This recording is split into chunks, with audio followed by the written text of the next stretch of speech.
Geez, when you say mini excavator, you ain't kidding. This thing really is small.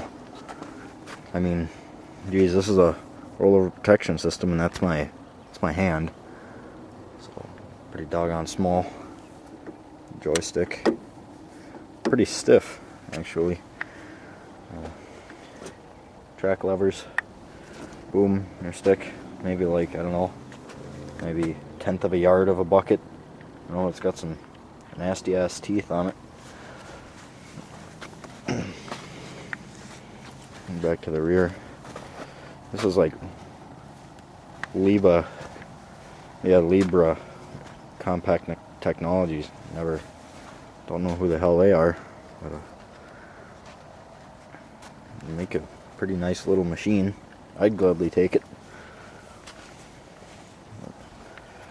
Anybody need some duct tape?